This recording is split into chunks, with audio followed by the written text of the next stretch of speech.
Good afternoon, ladies and gentlemen. Welcome to Market Today Television's special show, Market Gurus, where you meet extremely intelligent, agile individuals who have mastered the art of making money in any kind of market. And our special guest today is a very well-known face in the market, Mr. Manish Sonthalia. He has recently taken over as the Chief Investment Officer at Emkay Investment Managers Ltd. A very fine gentleman, extremely soft-spoken, with a great command on the market. Before joining Emkay Investment Managers, Manish Bhai has been the founding member and the cornerstone of the success that you see at Motilal Oswal Securities Asset Management Company, where he spent 18 and a half years building that organization, building those funds, the AIF portfolio, as well as all schemes. Manish Bhai, it's a pleasure to welcome you after so many years. We've got in touch once again, and what a fine way to look at markets now.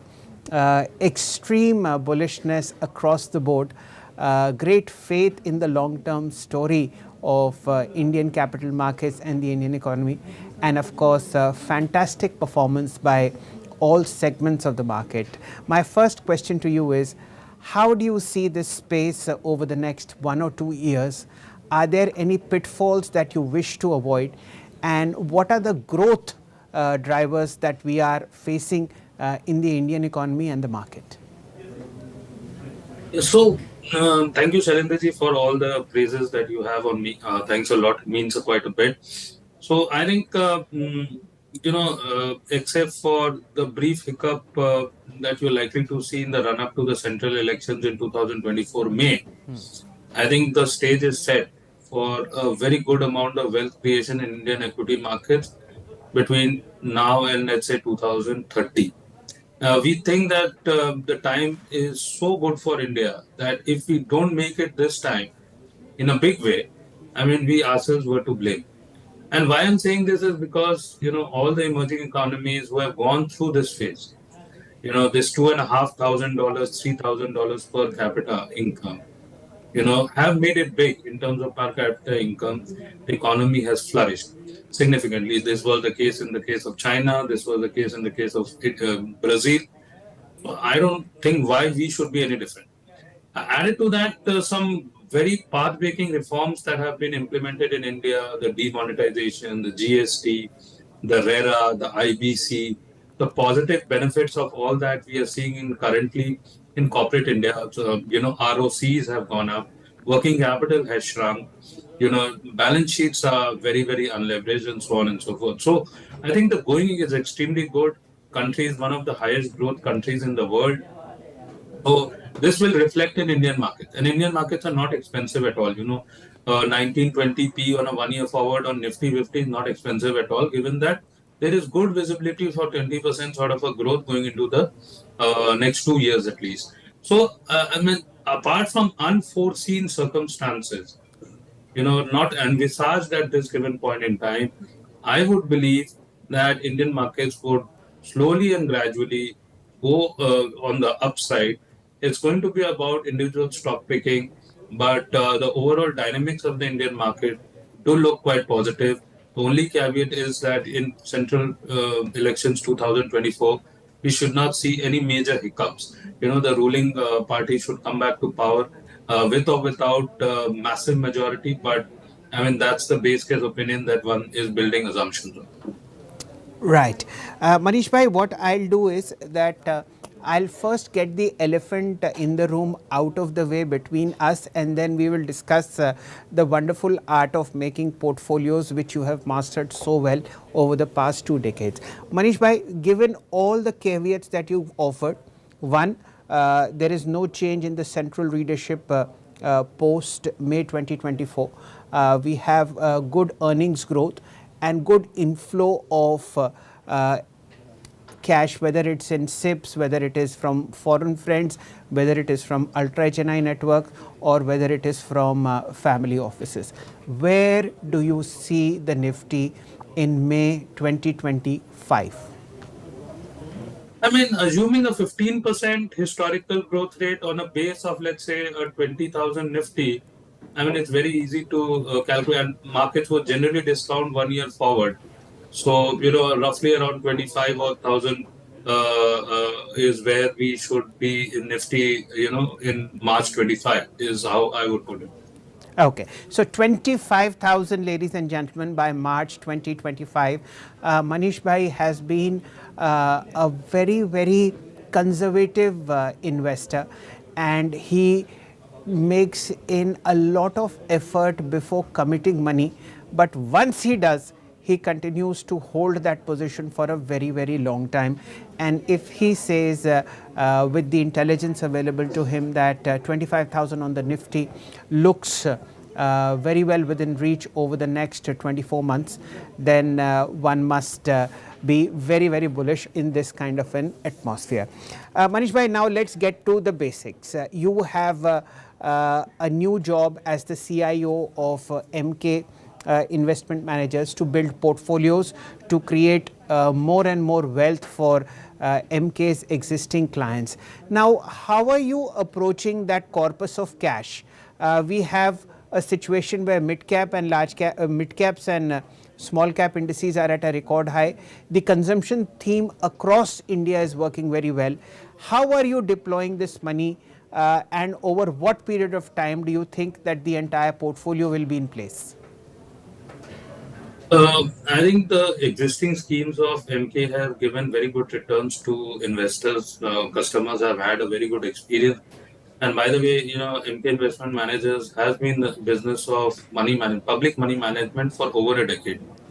So, you have the flagship schemes, Capital Builder, which has, given a decadal performance, which is quite superlative, so to speak. And the recent performances over 1 to 5 years has been very good. Similar is the schemes, the outcome or the experience with customers on all AIFs that we have launched. I mean, we have launched some 6 AIFs now, out of which capital is being returned for 4 AIFs. I mean, 1 to 3 AIFs have already been returned. The fourth will get returned, and I think the performance has been quite good. So I think the experience is to just build on this customer experience going into the future as well.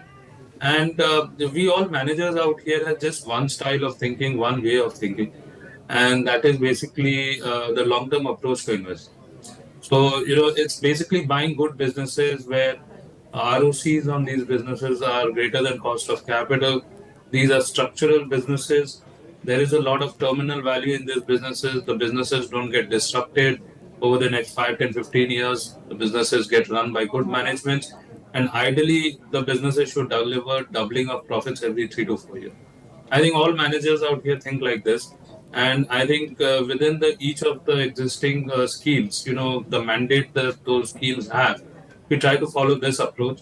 And, this is a well documented philosophy and process. And I think we just live to this well documented philosophy and process. Even in, I mean, all my experience in the last 20, 30 years in the equity market, I understand only this style of investing. I mean, in equity market, there's no one right style or wrong style. Every style works for individual companies. They understand their style fully well. But I have learned that money is made through this style. And I think I will follow that to the hilt. I mean, there's no deviating away from this philosophy. And this is the only style I know. So I think future schemes, existing schemes will follow this style of investing only. There's a lot of money to be made, and I'm sure new investors coming to our funds or schemes and will also have a similar experience in terms of how we pick up stocks and how we sit through the journey. Right. Manish Bhai, this is a fair enough point that you stick to the knitting and look at what has worked very well for you over the last 25 years and make money in that direction only. Now, the problem is that across the spectrum, I am sure there are many such companies on the 5 parameters that you've listed, but the market is completely overheated. You look at mid caps, you look at small caps. Where will these 5 parameters that you have listed to our viewers be implemented in terms of sectors? Because I am sure you buy value, and value at the moment is available slightly expensive than what it was, say, a year ago, same time? So, I mean, look, there is value across the board. I mean, it depends on the time horizon we are looking at. Today, if you look at the next 2 years point of view, there is absolutely screaming value in the large caps. When I say large caps, these would include the Nifty companies and even large caps outside the Nifty companies because it's available at less than one price earnings growth. If you look at come down slightly below and look at mid caps and small caps, they are trading at a somewhat of a 15-20% premium valuation to last cap. But that is not to say that money is not going to be made in this space. Is money is going to get made in this space over the medium to long term. And when I say medium term, is basically period of 1 year and above. 1 to 3 years is basically a medium term. So they could go through some consolidation. They could go through some price time consolidation. But there is reasonably surety that given the growth in the economy and the diversification of the growth within many sectors of the economy, the SME as a space is likely to do quite well.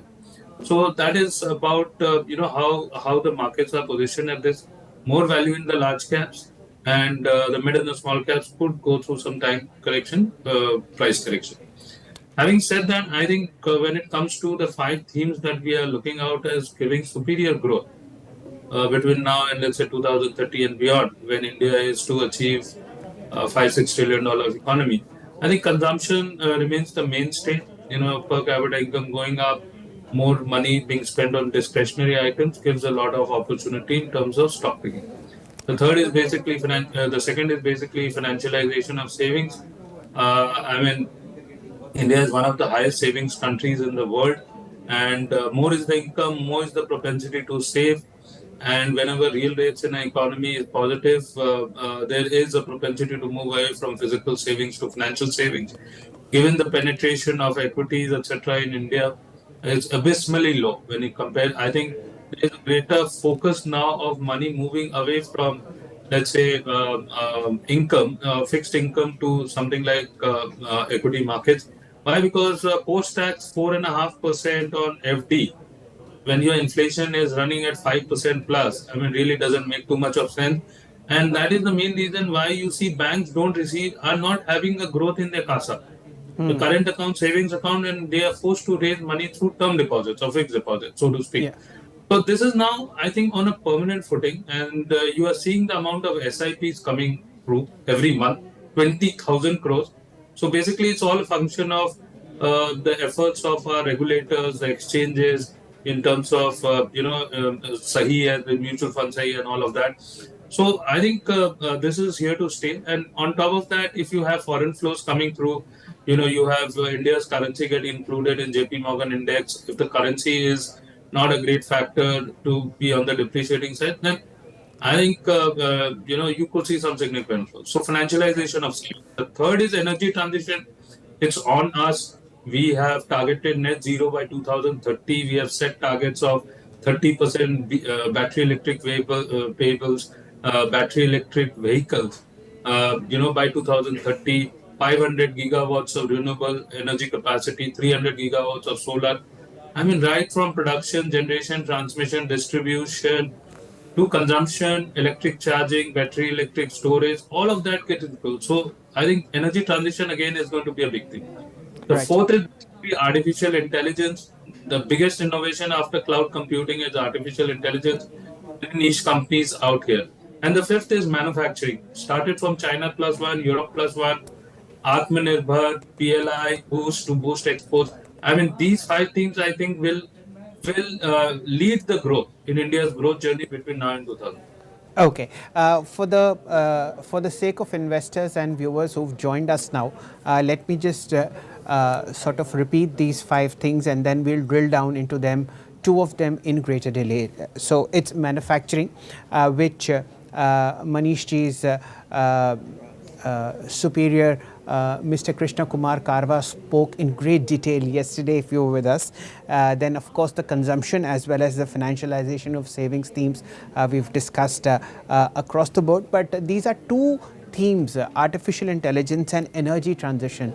Manish bhai, that I'd like to drill down further, especially artificial intelligence. There has been a global, how should I say, event that's happened over the last 4 or 5 days, which links Microsoft artificial intelligence, open source gathering of such data, and of course Mr. Sam Altman and Satya Nadella of Microsoft fame. When you look at the AI space in India in totality, Manish Bhai, in terms of the listed counters, it's few and far between. In fact, maybe one or two things. How are you trying to reflect this artificial intelligence theme in the fresh portfolios that you are making for MK, and of course in the ones that are already in existence? How are you sort of catalyzing these themes into the portfolio?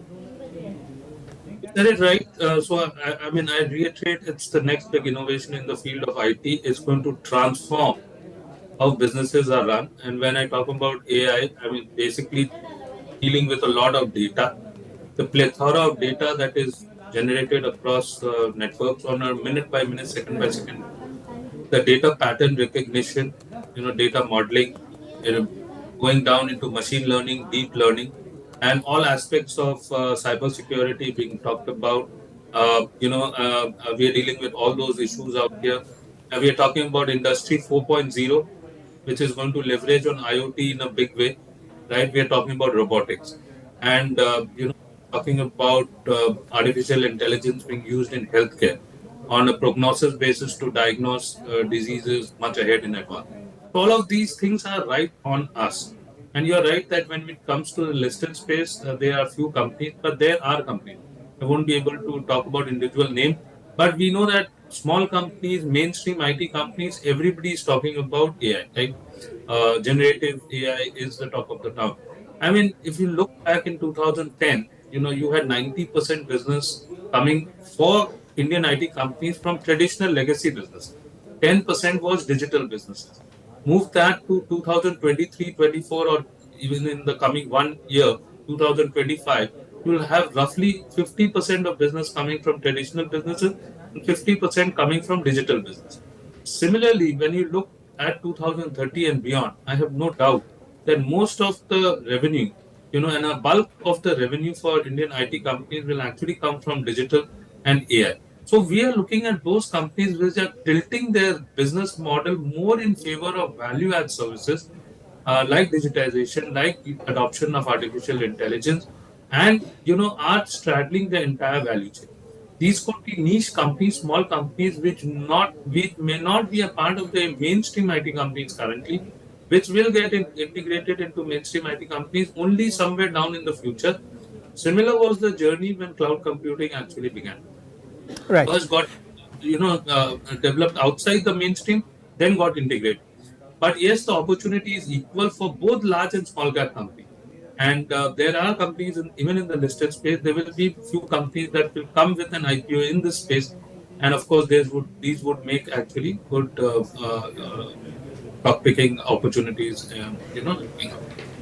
So what we'll do is that we'll get Manish Bhai fairly regularly on the channel from now on, and continue to pick his brain on the artificial intelligence part. I can assure you that the intelligence that Manish Bhai brings to the table is perfectly natural and top class. So that intelligence will pick stocks from the artificial intelligence space. And Manish Bhai, absolutely no doubt in my mind, the balance sheets of a lot of IT majors that you and I have analyzed over the last 30 years show this wonderful transaction from simple body shopping to writing Y2K code, then of course languages like Java, and of course at the moment the cloud and the digital transformation has taken place. It's all an escalatory ladder of sophistry that Indian IT companies offer.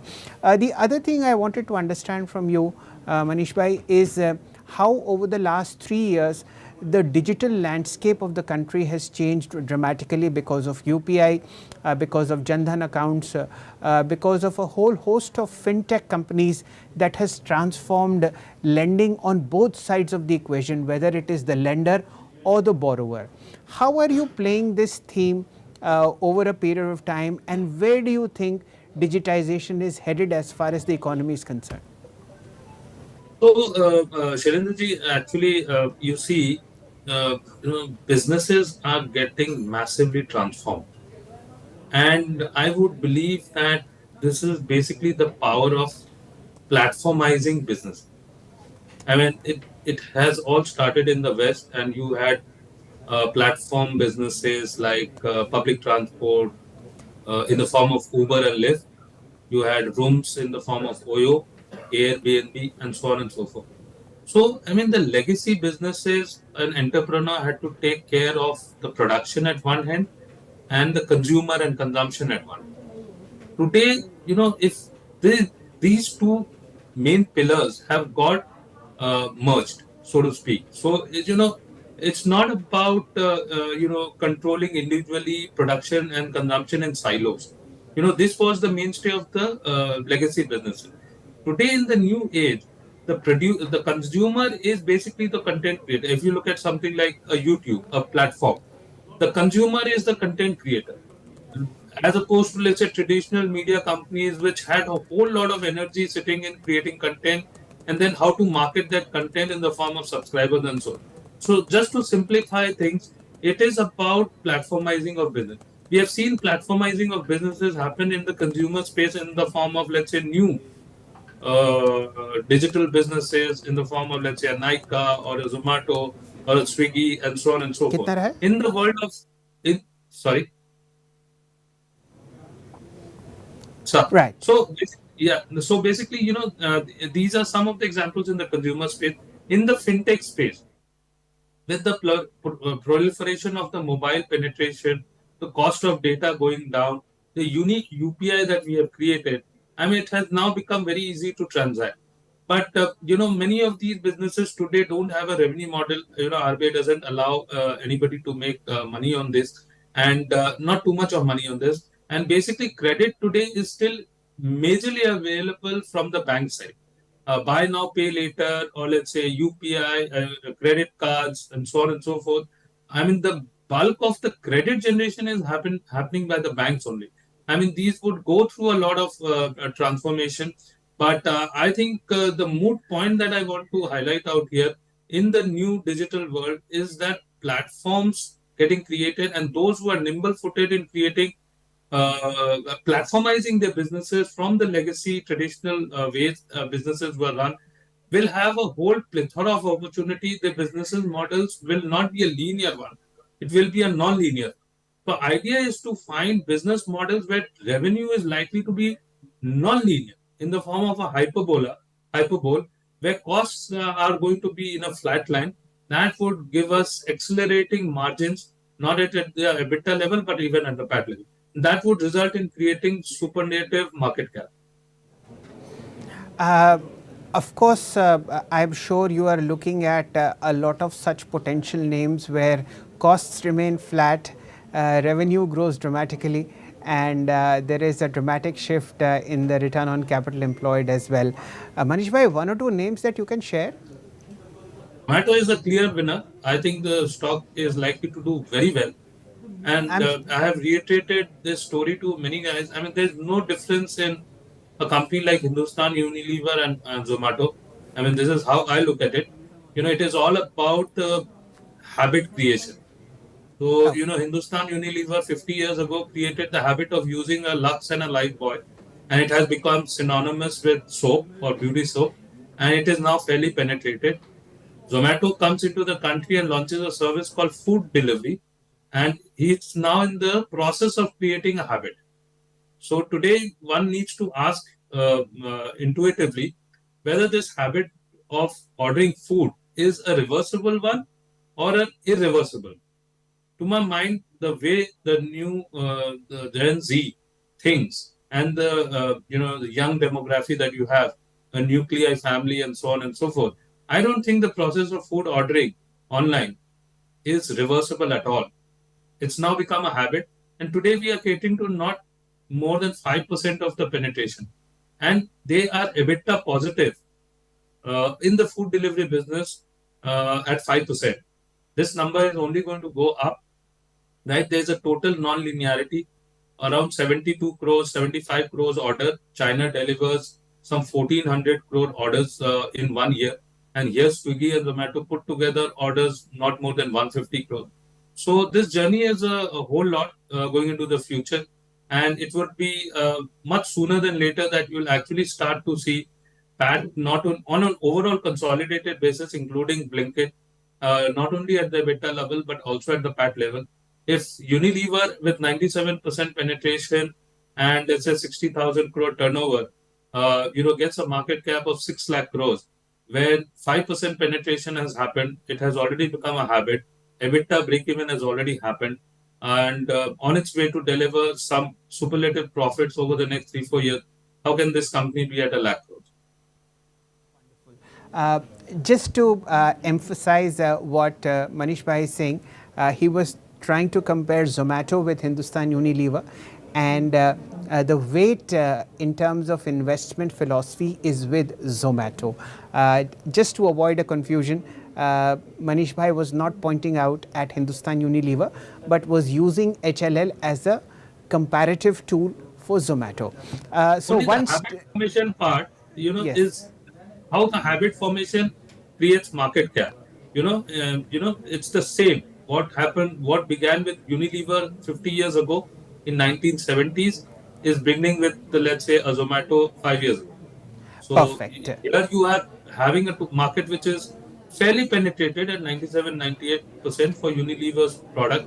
Here you have just not even barely scratched the surface at not even 5% penetration of the Absolutely. 140 crore janta that we have. Yes. Very well taken, Manish Bhai, and thank you for one long-term investment idea. Since time is less, and the more important theme, which is a decadal change that is happening, is the energy transformation space. Whether it is in the handsets that we carry in the form of batteries, whether we are going electric when it comes to our vehicles, or how the thermal coal natural gas transition is changing towards something for the better. How are you playing these themes from the point of view of producers of electricity, from the point of view of companies that manufacture power plants and their allied equipment, and finally on the consumption side? How are you looking at this entire space? Shailendra, we have got to make money. The whole theme says that right from production, energy transition is basically shift away from fossil fuels to green energy. Entire value chain will make money. So right from, let's say, makers of wind turbines to solar glass to solar modules to transmission companies to cables to conductors. But I mean, there are some segments of this entire value chain which are already trading at 70, 80p, right? And there are some segments of this energy transition theme which is trading at single digit. So I think the idea is to make money in stocks through this theme, and every aspect of the value chain is going to make money, right from battery storage to battery electric vehicles. I think there are some segments of this theme which are very, very heated up. I would not be venturing out into them, but there would be some. And these would include the producers, these could include the financiers, this could include the ancillary companies making switch gears. So all of these would broadly be there, or the battery and energy storage system. This would all be. Fair point. Manish Bhai, as always, time is the only communist that's left with us, and it's equal for you and me, and it's run out for the moment. But thank you so much for this wonderful discussion, mainly on Zomato.